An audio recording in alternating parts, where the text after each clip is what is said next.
So, water demands on the Colorado River are projected to outstrip supply as soon as 2030.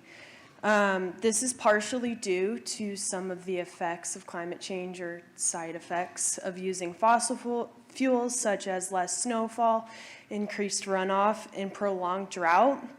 So my question is, how will increased fossil fuel use ensure a reliable water supply to the 40 million people and 5.5 million acres of land?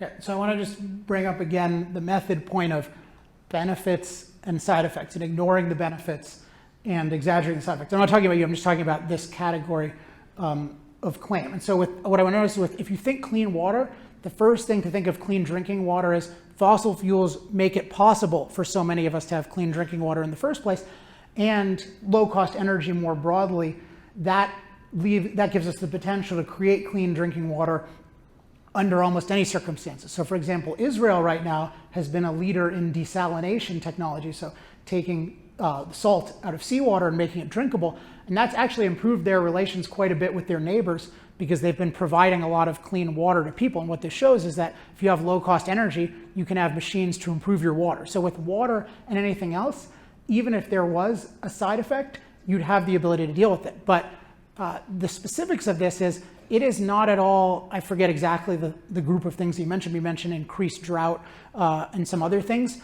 And it's interesting that everything negative, or that only negative impacts are suspected with warming, and people always assume it'll be bad, even though historically people wanted more warming, and even the discoverer of the greenhouse effect, a guy named Arrhenius, was eager for it because he said, well, this is going to help in warm places and increase crop yield. So when you hear these uniformly negative things and very precise things like, oh, climate change is going to do this to the Colorado River, it's very dubious that anyone knows that. And in general, what you'll see is that the general logic is that the warmer the world is, the wetter it is. So in general, you're going to have less drought. But all these specific things, I can refer you to my book and to other sources. And even if you want to go in depth, like look at the IPCC's reports, when they talk about things like drought and flood, they'll say all of these things, such as there is not much of a significant relationship demonstrated yet between this. So even what we're hearing about these things is a very small subset of people saying extreme things and getting attention to it. Yeah. That water, we rely on our snowpack for prolonged water through the season. It might be wetter, but that water's just becoming runoff, or that water's just infiltrating. So that snowfall is where it's really important that we keep it so we have prolonged water through the season.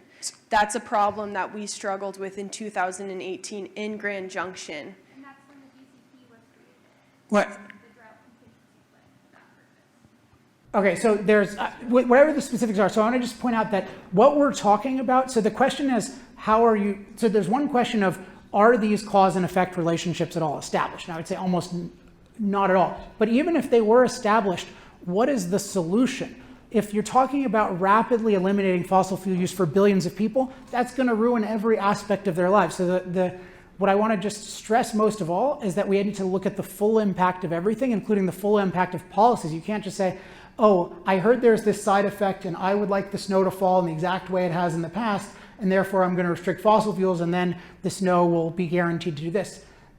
You don't know what's going to happen anyway, but we do know that if we dramatically restrict energy access, people's lives are going to get better, and if we continue to use energy, we're going to be able to progress and deal with all sorts of things.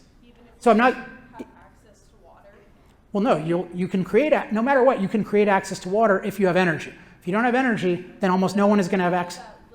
Okay, last one, and then go ahead. What about the people that don't live on the coast, that aren't anywhere near a water source? Well, you don't live near the coast, but the people who don't live near, so if you just look at, I think it's a broader point to stress is, and this might help, is that we live I want to stress this, we live in an unnaturally good world today. And I want to stress unnatural, because we have this fetish for the natural today where we think about, oh, if we disrupt the natural way of things, then we're not going to have water.